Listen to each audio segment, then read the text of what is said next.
نحمده ونصلي على رسوله الكريم أما بعد فأعوذ بالله من الشيطان الرجيم بسم الله الرحمن الرحيم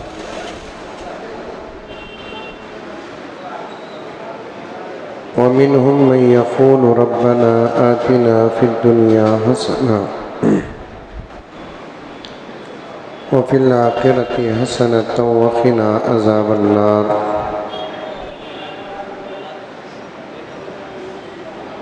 صدق الله مولانا العظيم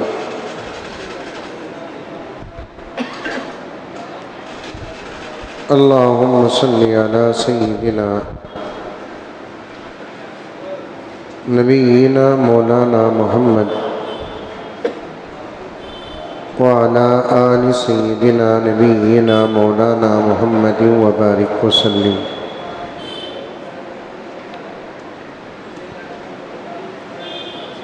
ایک مرتبہ پوری محبت کے ساتھ درود شریف پڑھ لیں۔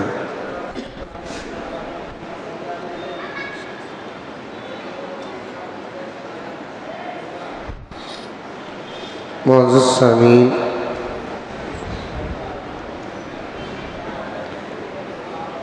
دوسرے کلمے کے متعلق بات چل رہی ہے۔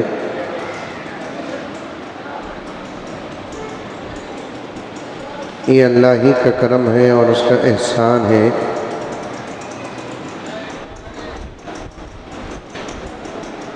بہت اچھی باتیں ہمارے سامنے آ رہی ہیں،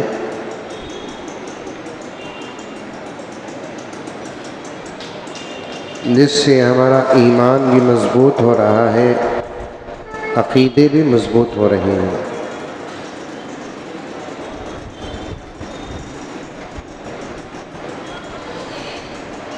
دوسرے کلمے کی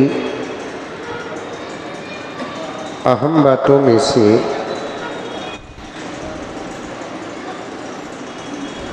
آخری بات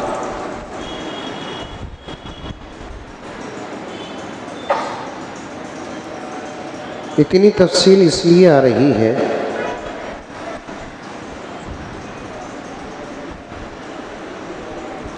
اللہ تبارک و تعالی اعزازاً محبتاً اپنے نام کے ساتھ نبیوں کا نام جوڑا ہے۔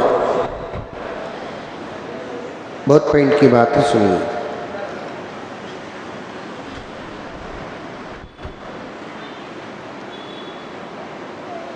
اللہ تبارک و تعالی اپنے نام کے ساتھ اعزاز کے طور پر شان کو بتانے کے لیے، مقام کو بتانے کے لیے، مرتبے کو بتانے کے لیے، اور اللہ تعالیٰ ان بندوں سے کتنی محبت کرتے ہیں اس کو بتانے کے لیے اللہ نے اپنے نام کے ساتھ اپنے نبیوں کا نام کلمے میں جوڑا ہے۔ چنانچہ آدم علیہ السلام کی اولاد کے لیے کلمہ یہ تھا کہ لا الہ الا اللہ آدم صفی اللہ۔ ابراہیم علیہ السلام کی امت کا کلمہ تھا لا الہ الا اللہ ابراہیم خلیل اللہ۔ نوح علیہ السلام کی امت کا کلمہ تھا لا الہ الا اللہ نوح نجی اللہ۔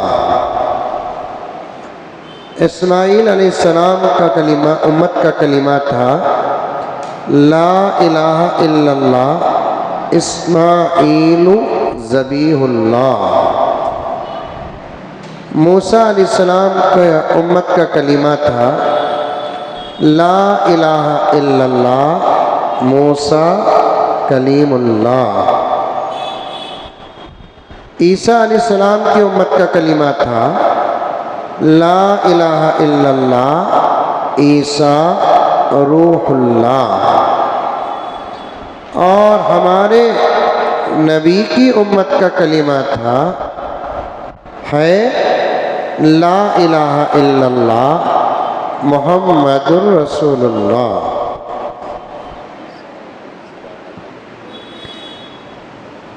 کسی صحابی نے نبی سے پوچھا یا رسول اللہ ہم سب ایسا کلمہ پڑھتے ہیں،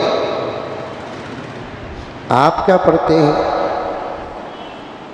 سوال کتنا پیارا ہے دیکھیے۔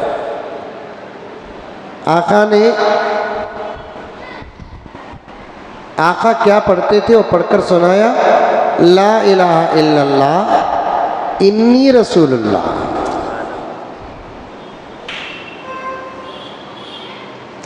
ہم سب کہتے ہیں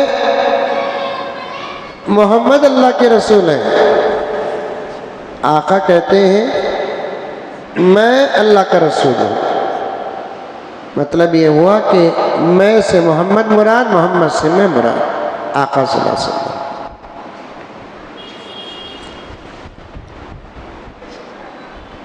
پوائنٹ سنیے آپ حضرات، اللہ تعالیٰ نے اپنے نام کے ساتھ اپنے نبیوں کا جو نام ترتیب میں رکھا ہے، ترتیب کو سمجھنا بہت بڑی بات ہے۔ اگر ترتیب کو نہیں سمجھیں گے تو مقامات میں خلط ملط ہو جائے گا۔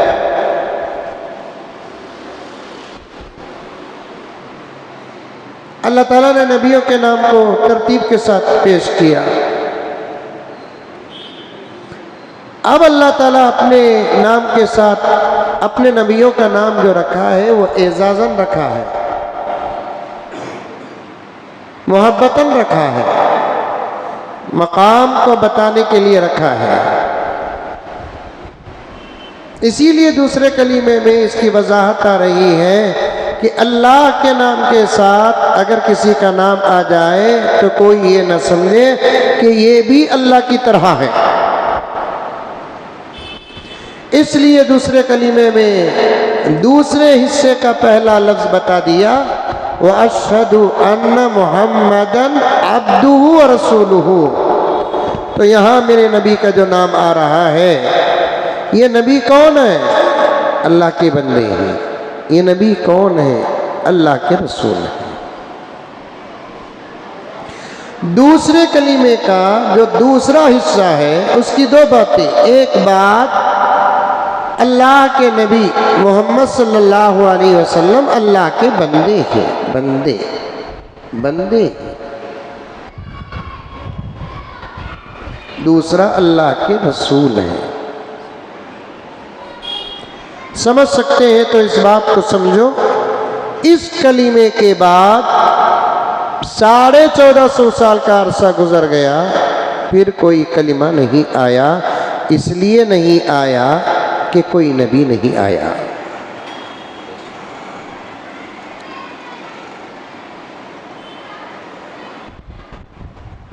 یہ آخری کلمہ ہے، امتوں کے لیے یہ آخری کلمہ ہے۔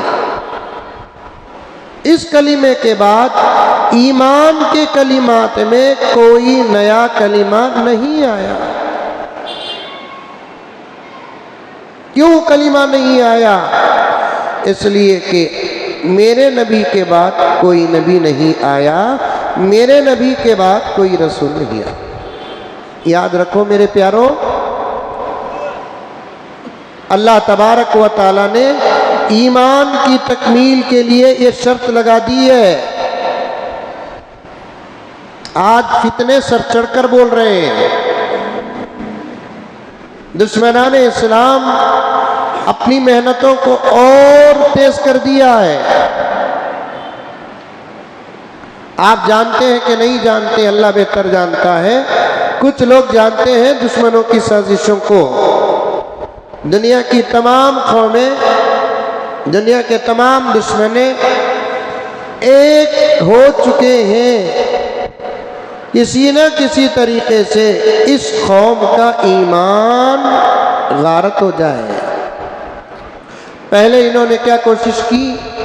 دشمنان اسلام نے ڈائریکٹ ان کو ان کے دھرم سے باہر نکال کر ہمارے اپنے دھرموں میں داخل کرنا، اندر سے، باہر سے، چہرے سے، لباس سے، خیال سے، سب طریقے سے ان کو وہاں سے نکال کر یہاں داخل کرنا۔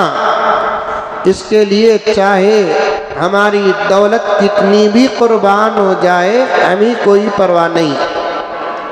اور اس پر انہوں نے سال ہا سال سے محنتیں کی، اور جہاں تک اس عاجز کا مطالعہ اور خیال ہے، نعوذ باللہ نعوذ باللہ، میرے پیغمبر کے زمانے میں مشرکین مکہ نے خود یہ کوشش کی کہ محمد اس دعوی سے نکل کر ہمارے پاس آ جائے، اگر محمد یہ کام کرنے کے لیے کچھ بھی مانگے ہم دینے کے لیے تیار ہیں۔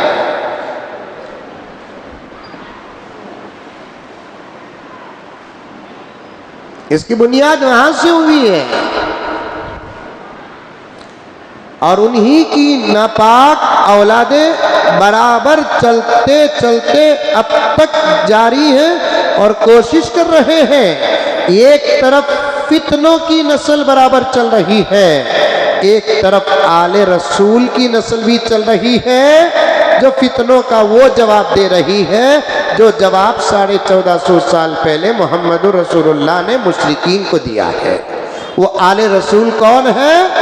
ایک معنی میں آل رسول ہم بھی ہیں۔ آل رسول کا ایک ترجمہ حضور صلی اللہ علیہ وسلم کی خاص جسمانی اولاد، حضرت حسنین کی اولاد۔ ایک معنی میں آل رسول سے کون مراد؟ علماء۔ اور ایک معنی میں آل رسول سے ہر کلمہ پڑھنے والا مسلمان جو ایمان کی حفاظت کرتا ہے، وہ بھی آل رسول کے معنی اور ترجمے میں داخل ہے۔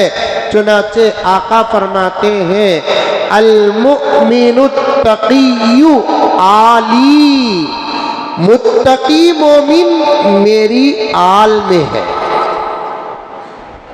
ہم اگر نماز کی پابندی کرتے ہیں، روزے کی پابندی کرتے ہیں، مالدار ہیں تو زکوٰۃ دیتے ہیں اور حج بھی کرتے ہیں، نبی کی ایک ایک سنت پر عمل کرتے ہیں، رب کعبہ کی قسم ایک معنی میں ہم بھی نبی کی روحانی اولاد ہیں۔ بولو الحمدللہ۔ آل کا ایک ہی ترجمہ پکڑ کر لٹکنے والے شیعہ ہیں۔ کیا مولانا؟ آل کا اللہم صلی علی محمد وعلی آل محمد، آل کا ایک ترجمہ پکڑ کر لٹکنے والے شیعہ ہیں۔ وہ آل سے اہل بیت مراد لیتے ہیں، لیکن آل کے کئی معنی ہیں، تمام معنوں کو جمع کریں گے تو اچھے نتیجے نکلیں گے۔ ایک معنی آپ کے اہل بیت ہے، اور ایک معنی آل سے علماء کرام ہیں، اور ایک معنی آل سے ہر وہ مومن جو شرک نہیں کرتا اور اسلام کے احکامات پر عمل کرتا ہے، نبی پاک صلی اللہ علیہ وسلم کی ایک ایک سنت پر الحمدللہ عمل کرتا ہے، کسی کو دکھانے کے لیے نہیں، نبی کی محبت کے خاطر نبی کی ایک ایک سنت پر عمل کرتا ہے۔ تو ایک طرفہ ایسے لوگ بھی آل رسول میں داخل ہیں۔ بولو سبحان اللہ، بولو۔ سموسہ کھائے نہیں کیا؟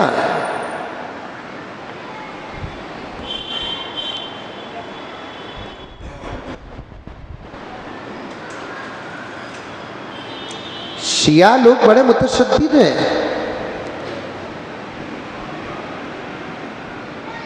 شیعہ کی دو قسمیں ہیں.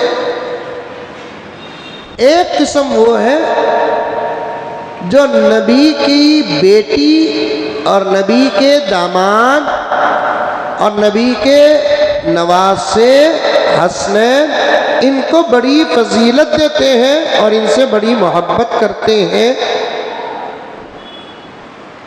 ان کے قصیدے گاتے ہیں اور ان کی محبت کا دائرہ ان لوگوں کے اطراف و اکناف ہے.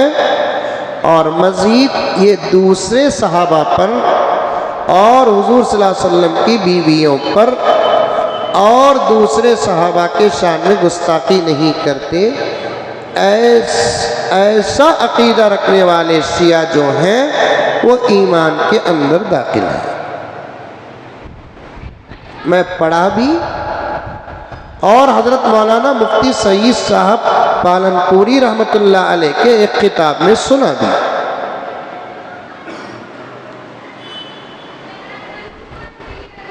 شیعہ کی ایک جماعت ہے جو حضرت سیدنا علی سے بڑی محبت کرتی ہے، سیدہ فاطمہ سے بڑی محبت کرتی ہے، حسنین سے بڑی محبت کرتی ہے اور انہی لوگوں کو اہل بیت سمجھتی ہے.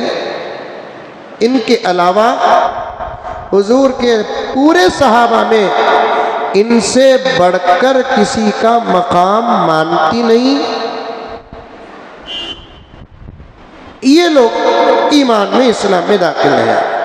لیکن ایک جماعت ہے جو علی اور فاطمہ، حسن اور حسین سے محبت کرتی ہے اور ایسی محبت کرتی ہے کہ محبت میں اندھی بن کر دوسرے صحابہ اور ازواج مطہرات کے شان میں زبردست کھلی گستاخیاں کرتی ہیں اور بغیر کسی ثبوت کے ان لوگوں کے شان میں ایسی ایسی باتیں کرتے ہیں جن کو سننے کے لیے نہ ہمارے کان تیار ہوتے ہیں، نہ پڑھنے کے لیے ہماری نگاہیں تیار ہوتی ہیں، نہ ماننے کے لیے ہمارا دل تیار ہوتا ہے. تو شیعہ کے جماعت میں یہ جو فرقہ ہے صاف صاف دین سے باہر ہے.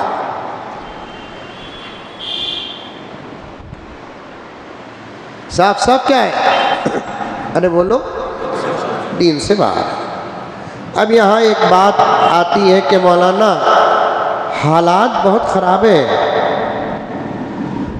یہ ایمان و کفر کے فتوے دینے کا دور نہیں ہے، اتحاد کی سخت ضرورت ہے، اتفاق کی سخت ضرورت ہے. توجہ چاہتا ہوں مولانا اس بات پر. ایک اعتراض کا جواب میں دینا چاہتا ہوں کہ یہ ایمان اور کفر کی باتیں کرنے کا وقت نہیں ہے. دشمنان اسلام جن کو مسلمان سمجھتے ہیں سب مسلمان ہیں. اب امت میں اتحاد اور اتفاق کی سخت ضرورت ہے. بات تو بہت اچھی ہے، بات صحیح ہے. امت میں امت مسلمہ و محمدیہ صلی اللہ علیہ وسلم میں اتحاد کی بہت سخت ضرورت ہے، اتفاق کی بہت سخت ضرورت ہے. لیکن اتحاد اور اتفاق کا یہ مطلب نہیں ہے کہ ہم ان لوگوں کو بھی اتحاد کے دائرے میں لیں جو ہمارے صحابہ کے شان میں گستاخیاں کرتے ہیں. ہم ان لوگوں کو بھی اتحاد کے دائرے میں لیں جو ہمارے صحابہ کے شان میں زبردست اور کھلی ہوئی گستاخیاں کرتے ہیں. اور ہم لوگ ان لوگوں کو بھی اتحاد کے دائرے میں لیں جن کے عقیدے صاف شریعت اور قرآن اور حدیث کے خلاف ہو. تو میں ایک جملہ نوٹ کر لے تنویر صاحب کہ ایسے اتحاد کو مضبوط کر کے کامیاب ہونے سے بہتر ہے اختلاف کر کے ناکام ہو جائے. مرنے کے بعد تو انشاءاللہ تعالی فیصلے ہمارے ہی طرف ہونے والے ہیں. ایسے اتفاق کی کیا ضرورت ہے جو ابو بکر کے شان میں گستاخی ہو؟ ایسے اتفاق کی ضرورت کیا ہے جو عمر کو کافر کہے اور ہم اس کو اپنے صف میں لا کر کھڑا کر دیں؟ ایسے اتحاد کی کیا ضرورت ہے جو حضرت عثمان غنی کو نعوذ باللہ من ذالک کافر کہے اور ہم اس کو ایک دسترخوان میں بٹھا لیں؟ اور ایسے اتحاد کی ضرورت کیا ہے؟ میں صرف بتانا چاہتا ہوں، نقل کفر کفر و نباشد، لیکن میری زبان نہیں کھلتی ہے، پھر بھی میں کھولنے پر مجبور ہوں۔ اللہ تعالیٰ مجھے معاف فرما دے کہ ایسے اتحاد کی ضرورت کیا ہے جس میں ہماری اماں عائشہ رضی اللہ تعالی عنہا کو ایک جماعت زانیہ کہتی ہے، نعوذ باللہ من ذالک، اور ایسے لوگوں کو ہم اپنے فنکشنوں میں اور اپنے دسترخوانوں میں اور اپنے دائرے میں شامل کر لیں؟ یہ کسی صورت سے رب کعبہ کی قسم ہمارا ضمیر برداشت نہیں کرتا، بلکہ ایمان کے عقائد اس بات کی اجازت نہیں دیتے۔ میں ایک جلسے میں تھا میں وہاں پر کچھ سیاسی لوگ بھی تھے۔ ایک بات یاد رکھو، جس کے پاس علم نہ ہو قرآن اور حدیث کا، اس کو بڑے بڑے جلسوں میں دینی گفتگو کرنے کی اجازت ہرگز نہیں ہونی چاہیے۔ چار اچھی باتیں کرتے کرتے ممکن ہے کہ پانچویں بات جہالت کی وجہ سے اس کی زبان سے نکل سکتی ہے۔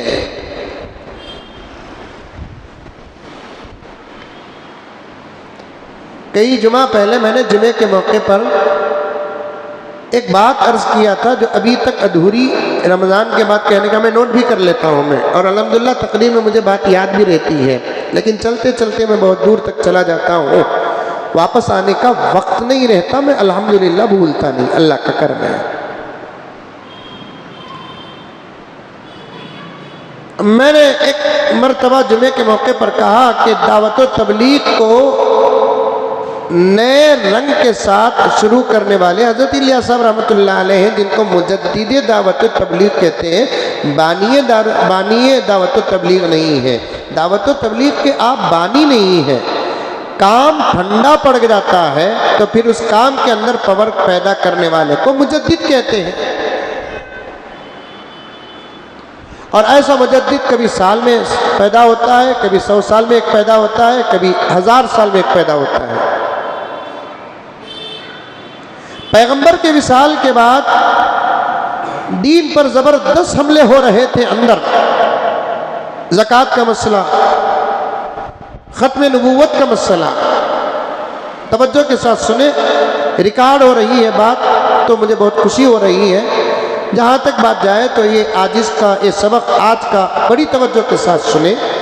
پیغمبر صلی اللہ علیہ وسلم کے وصال کے فوراً بعد دین کے اندر زبردست حملے ہو رہے تھے، زکوٰۃ کے مسئلے میں انکار پیدا ہو رہا تھا، ختم نبوت پر انکار پیدا ہو رہا تھا، تو حضرت ابو بکر صدیق رضی اللہ تعالی عنہ نے ان فتنوں کو ختم کر کے دین کی حفاظت جو فرمائی، علماء فرماتے ہیں حضرت ابو بکر پہلے 1000 سال کے مجدد ہیں۔ پہلا 1000 سال ختم ہونے کے بعد دوسرا 1000 سال پیغمبر کے بعد یہ دوسرا 1000واں سال پیدا ہو رہا ہے، 1400 تو دوسرے 1000 سال کے جو مجدد تھے امام احمد سرہندی رحمۃ اللہ علیہ، ان کے نام میں خود ان کے نام کا ایک حصہ بن گیا مجدد الفسانی رحمۃ اللہ علیہ۔ الف کہتے ہیں 1000 کو، الف بولتے ہیں، ارے بولو 1000 کو۔ ایک پروگرام ٹی وی میں چل رہا تھا، اب ختم ہو گیا، الف لیلا بول کر، معلوم نہیں آپ لوگوں کو؟ بولا سیریل بنانے والا بھی عربی سے دور، سیریل دیکھنے والا بھی عربی سے دور۔ الف لیلا تو بے مجنون کیا، تے ساس کیا، الف لیلا نہیں، وہ الف لیلتن، وہ ایک کہانی تھی، کسی نے 1000 خواب دیکھے تھے تو 1000 خواب کے نام پر ایک کتاب بنی، تو پھر اس کتاب کو سیریل پر ڈھال کر دکھا کر پیسے کمانے والے لوگوں نے پیسے کمائے۔ ٹیپو سلطان شہید رحمۃ اللہ علیہ کی کتنی پاکیزہ زندگی کو سیریل پر لے کر آئے، کروڑوں روپے کمانے والے کما لیے، لیکن کس کی سیرت داغدار ہوئی؟ حضرت سلطان کی سیرت داغدار ہوئی۔ اور ٹیپو سلطان شہید رحمۃ اللہ علیہ کے نام پر جو سیریل بنا، اس سیریل کے اندر حضرت سلطان کی سیرت حقیقی و اصلی کا 5% حصہ بھی نہیں، 95% سیریل فلمی انداز پر بنایا گیا، اور حضرت سلطان کی زندگی تو اللہ اکبر، ایک بہت قیمتی زندگی۔ اور حضرت سلطان شہید رحمت اللہ علیہ صرف بادشاہ نہیں تھے، اللہ کے زندہ ولی تھے، نماز کے ایسے پابند کے صاحب ترتیب تھے، اور علوم دینیہ کے زبردست ماہر تھے۔ ایک نیک ماں اور ایک نیک باپ کی ایک نیک اولاد تھی۔ کبھی کسی غیر عورت سے آپ بادشاہ وقت ہونے کے باوجود کوئی کام نہیں لیا، اور جب سے انہوں نے دیکھا کہ ہمارے ملک کے اندر انگریزوں کا ناجائز قبضہ ہے، اس وقت قسم کھا لیا، یا تو ان سے میں میرا اور ہمارے ملک والوں کا ملک واپس لے کر رہوں گا، یا نہیں تو لڑتے لڑتے میں اپنی جان کو قربان کر دوں گا۔ آج کچھ لوگ حضرت سلطان کے شان میں گستاخیاں کرتے ہیں، مجھے غصہ نہیں آتا، اس لیے کہ کتوں کے منہ سے گانوں کی آواز نہیں آئے گی، آئے گی تو بھوگ ہی کی چیخیں آئیں گی نا۔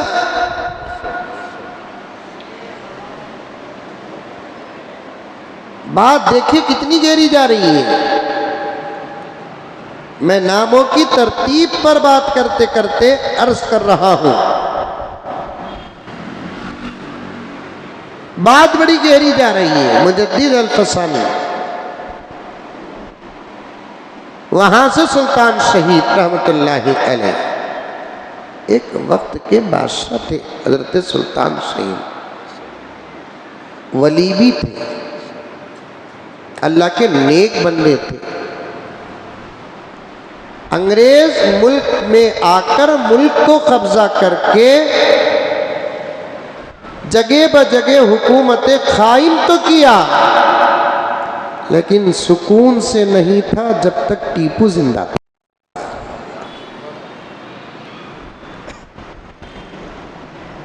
سکون سے نہیں تھا جب تک ٹیپو زندہ تھا۔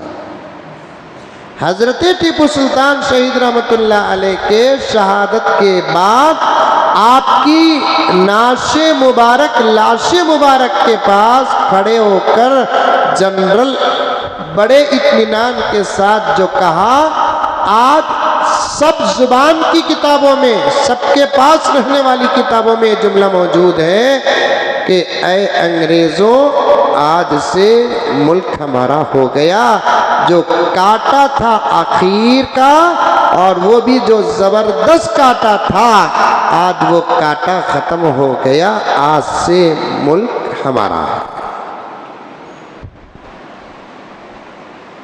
سمجھ میں آئی بات؟ دوسرے صدی کے بادشاہ، دوسرے صدی کے جو مجدد تھے، حضرت مجدد الفسانی رحمت اللہ علیہ، کافی وقت ہے، طبیعت کا بھی میرا تھوڑا مسئلہ ہے، یہاں تک ذہن میں بات کو رکھو، کل اگر آ گئی تو بات ایک مرتبہ سن لے کر آ جاؤ، تاکہ آگے بڑھنے میں مجھے سہولت ہو جائے گی انشاءاللہ، ورنہ پھر یہ لمبی داستان آپ کے سامنے بیان کرنا پڑے گا۔ فتنوں کا دور ہے، سمجھ میں آئی بات ہے؟ ہاں، اتحاد اور اتفاق کی بات کرتے کرتے مجدد کی بات آئی تھی، تو دینی مجلسوں میں صرف علماء بیان کرنا ہے، غیر عالم کا بیان کرنا خطرے سے خالی نہیں ہے۔ یہ تمام باتوں کو میں جمع کر کے آپ کے سامنے پیش کیا ہوں، پھر کبھی موقع کل انشاءاللہ تعالی بقیہ باتیں ہمارے سامنے آ جائیں گی۔ اللہ تعالی ہم تمام کو عمل کی توفیق عطا فرمائے۔